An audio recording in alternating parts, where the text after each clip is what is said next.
जय हिंद साथियों। क्या आप 13 जुलाई और 14 जुलाई को सीपीसीटी का एग्जाम देने जा रहे हैं? यदि हाँ, तो साथियों ये वीडियो आपके लिए है। आपको ये वीडियो जरूर देखना चाहिए अपने एग्जाम हॉल में जाने से पहले।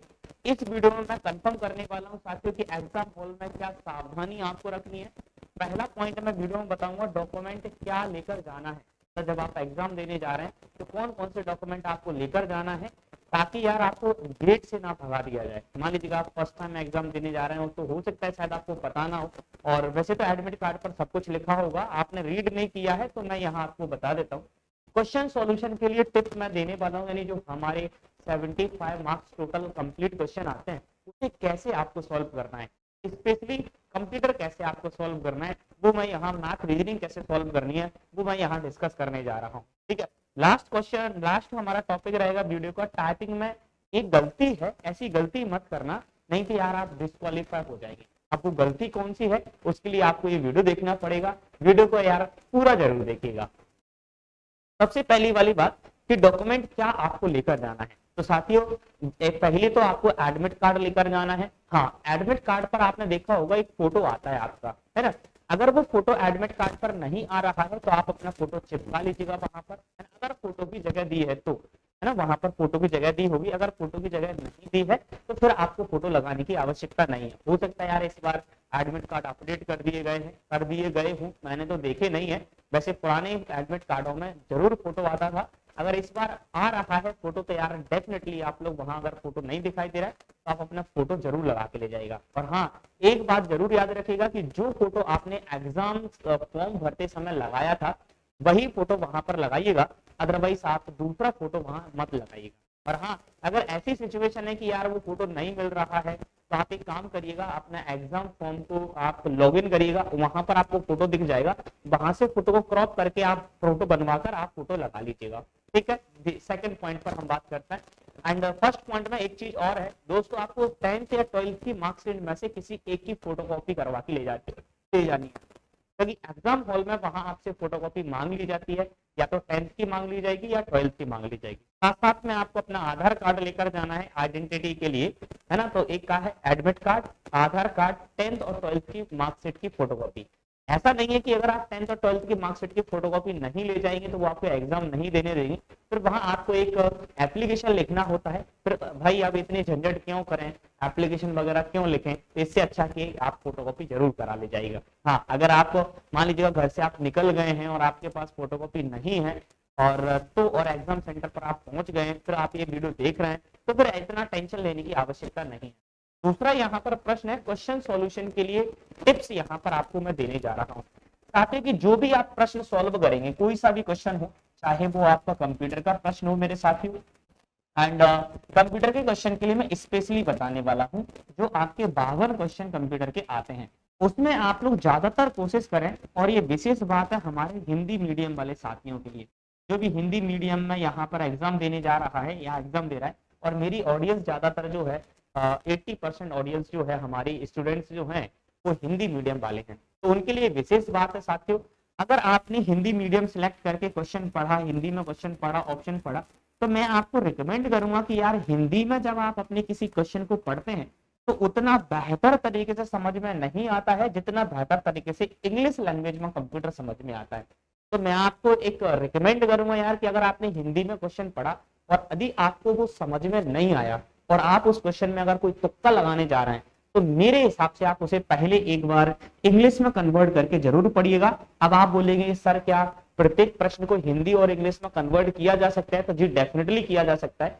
जब भी आपको यहाँ स्क्रीन पर एक क्वेश्चन दिखाई देगा, उसके यहाँ पर ऊपर आपको एक मीडियम का ऑप्शन आता है, जहां पर आप ड्रॉप डाउन बॉक्स पर क्लिक करते हैं तो यहाँ आपको हिंदी भी नजर आता है और यहाँ साथियों आपको इंग्लिश भी नजर आता है। तो आप इस क्वेश्चन को जिसमें भी शो करना चाहते हैं, आप हिंदी में शो करना चाहते हैं तो हिंदी पर क्लिक कर दीजिएगा, आप इंग्लिश में शो करना चाहते हैं तो आप इंग्लिश पर क्लिक कर दीजिएगा। दोनों मीडियम में आप ये दोनों मीडियम में साथियों आप ये क्वेश्चन को सॉल्व कर सकते हैं। एक तो ये तरीका आपको याद रखना है। मैथ के अंदर यदि मैं यहाँ पर बात करूं साथियों, जो हमारा मैथ है, मैथ का जब भी आप किसी प्रकार का कोई कैलकुलेशन करें तो कोशिश करें कि यार उसको थोड़ा सा आप अप्रोक्स वैल्यू को लेकर करें, है ना। अप्रोक्स मान को मतलब एग्जैक्ट कैलकुलेशन करने की कोशिश ना करें। एंड आप लोग अगर मेरे यूट्यूब चैनल पर जुड़े होंगे तो मैंने यार यूट्यूब पर मैथ रीजनिंग के क्वेश्चन सॉल्व कराए हैं और आपको पता होगा कि हम किस प्रकार से मैंने सॉल्व कराए। तो वही बात मैं यहाँ आपको बोलने जा रहा हूँ अप्रोक्स। कॉम्प्रहेंशन की बात की जाए मेरे साथियों, जो हमारा कॉम्प्रहेंशन आता है कितने मार्क्स का, 5 मार्क्स का, उसमें मैं आपको एक बार बता चुका हूं, फिर भी एक बार और यहाँ बता देता हूं साथियों कि आपको क्या करना है। सबसे पहले आपको जो पैराग्राफ दिया है उसे रीड करना है। बिना रीड किए काम नहीं चलेगा, रीड आपको करना ही होगा। पहले रीड करिए, इसके बाद क्वेश्चंस को पढ़िए। आसानी से आप उसके 5 में से 5 मार्क्स ला सकते हैं। ठीक है जी। Last but not the least हमारा एक पॉइंट बचा हुआ है दैट टाइपिंग में ऐसी कौन सी गलती नहीं करनी है यार, ऐसी कौन सी विशेष गलती है जो आपको टाइपिंग में नहीं करनी है। हो सकता है शायद वो गलती आपको प्रॉब्लम क्रिएट कर दे। तो साथियों वो गलती क्या है, तो जरा गौर से सुनिएगा उस गलती को। आपको पता है कि हम लोग हमारे पास दो टाइपिंग होती है, एक हिंदी की टाइपिंग होती है, दूसरा इंग्लिश की टाइपिंग होती है। पहले कौन सी होती है, इंग्लिश की होती है, बाद में यहाँ पर हिंदी की होती है। इसे करने के लिए भी साथियों आपको 15 मिनट दिया जाएगा और इसे करने के लिए आपको सबसे 15 मिनट दिया जाएगा। और ये दोनों टाइपिंग जो मैं यहाँ फैक्ट बताने जा रहा हूँ वो दोनों टाइपिंग के लिए एलिजिबल होने वाले हैं। सबसे पहला फैक्ट मेरे साथियों की आपको जो 15 मिनट दिए हैं टाइपिंग के लिए और आपने अपनी पूरी टाइपिंग 15 मिनट से पहले ही कंप्लीट कर ली। मान लीजिएगा कि जितना भी वहां पर पैराग्राफ दिया था 300, 400 या 500 जो भी वर्ड दिए थे आपने 15 मिनट से पहले ही टाइप कर लिए। मान लीजिएगा आपने ये 10 मिनट में ही टाइप कर लिए, तो क्या फिर उन्हें सबमिट कर देना है या फिर ऑटोमेटिकली सबमिट होने का वेट करना है। तो साथियों अगर आप ऑटोमेटिकली सबमिट करने का वेट करेंगे तो फिर आपकी टाइपिंग वही 15 मिनट में मानी जाएगी और आपकी स्पीड गिर जाएगी। तो इसके लिए आपको क्या करना है साथियों, आपको ये करना है मेरे भाइयों कि यहाँ जितने भी मिनट में जल्दी से जल्दी आपकी टाइपिंग खत्म होती है उसके तुरंत विद इन सेकंड आपको सबमिट बटन प्रेस कर देना है। जितने जल्दी आप प्रेस सबमिट करेंगे उतनी ही आपकी स्पीड बढ़ जाएगी। ये काम इसके लिए भी करना है, ये काम साथी इसके लिए भी करना है। सेकेंड फैक्ट जो हमारा यहाँ टाइपिंग से संबंधित है वो ये है मेरे साथियों, जैसे यदि आप लोगों ने कभी नोटिस करा हो, टाइपिंग किया होगा, अगर आप फर्स्ट टाइम दे रहे हैं तो मैं आपको बता देता हूँ टाइपिंग का इंटरफेस। ठीक है, जैसे मान लीजिए यहाँ पर राम लिखा है, फिर यहाँ पर राम लिखा है, फिर यहाँ पर राम लिखा है। अब जिस भी चीज को आपको टाइप करना है, मान लीजिएगा इस वर्ड को आपको यहाँ टाइप करना है तो ये येलो कलर से क्या होता है, हाईलाइटेड होता है। जैसे ही आपने यहाँ पर ये वर्ड टाइप कर दिया और स्पेस दिया तो ये येलो हो जाता है और ये कैसा हो जाता है जी, ये आपका ग्रीन हो जाता है, ये ग्रीन हो जाता है और ये हमारा येलो हो जाता है। ठीक है, और अगर आप यहाँ एक स्पेस ना देकर 2 स्पेस दे देते हैं तो फिर ये वर्ड आपका छूट जाएगा और ये आपका येलो हो जाएगा। और जैसे ही आप इस वर्ड को यहाँ पर टाइप करेंगे, है ना जी, हाँ, तो क्या होगा मेरे साथियों, जैसे ही आप स्पेस देंगे तो अगला वाला वर्ड हाईलाइट होगा और यहाँ आपका ये वाला वर्ड जो हो जाएगा वो रेड हो जाएगा, है ना। ये वाला जो वर्ड होगा वो आपका रेड हो जाएगा। क्यों हो जाएगा, क्योंकि यहाँ जगह थी इसे टाइप करने की, जबकि आपने टाइप इसको कर दिया तो यहाँ प्रॉब्लम क्रिएट हो जाएगी। चाहे आप सही स्पेलिंग टाइप करेंगे तब भी गलत हो जाएगा। एक्चुअली में जब भी आपकी कोई स्पेलिंग से संबंधित गलती होती है तो साथियों आपका जो एमएस जो हमारा टाइपिंग करने का सेक्शन होता है वहां पर रेड कलर आ जाता है। अब आप क्या कर सकते हैं, इस रेड को हटाने के लिए सबसे पहले तो आप स्पेलिंग देखेंगे कि भैया इसकी स्पेलिंग में कोई मिस्टेक तो नहीं है, और स्पेलिंग में मिस्टेक नहीं है फिर भी आप सोचेंगे कि यार ये गलत क्यों आ रहा है और आपका दिमाग वहीं पर खराब हो जाएगा। मेरे साथियों अगर ऐसा आपके साथ हो गया और यदि इसके बारे में आपको नॉलेज नहीं है तो मुझे लगता है फिर आपको बहुत बड़ी दिक्कत होने वाली है।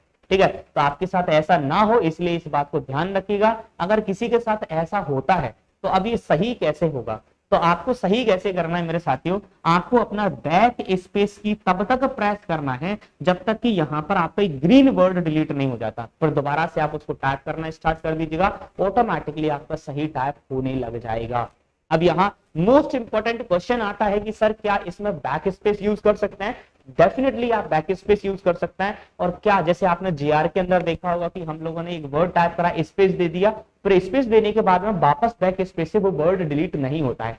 लेकिन सीपीसीटी के सॉफ्टवेयर में ऐसा नहीं है साथियों। आप जितने वर्ड टाइप करना चाहें, मान लीजिए आपने यहाँ पर 10 वर्ड टाइप कर लिए तो बैक स्पेस से आप चाहें 10 के 10 वर्डों को मिटा सकते हैं, लेकिन ज्यादा बैक स्पेस का प्रयोग ना करें। क्यों, क्योंकि यार जितना ज्यादा आप बैक स्पेस का यूज करेंगे उतनी ही स्पीड आपकी डाउन होगी।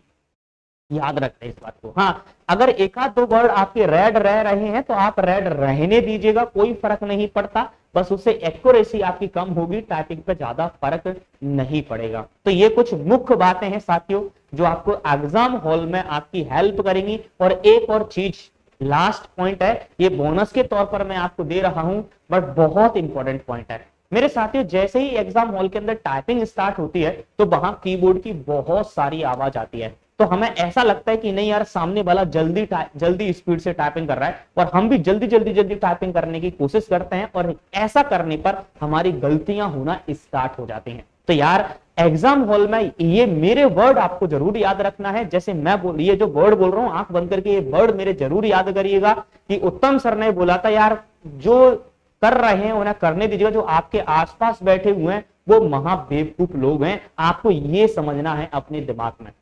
ठीक है, बस आपको इतना याद रखना है, आवाज क्या आ रही है उससे आपको फर्क नहीं पड़ता। आप घर पर जितने जैसे टाइपिंग करते थे, जितनी स्पीड से घर पर, जिस तरीके से आप घर पर टाइपिंग करते थे और आपकी स्पीड निकल जाती थी, उसी तरीके से, उसी कामनेस के साथ, उसी सुकून के साथ आपको टाइपिंग करनी है, ज्यादा घबराना नहीं है।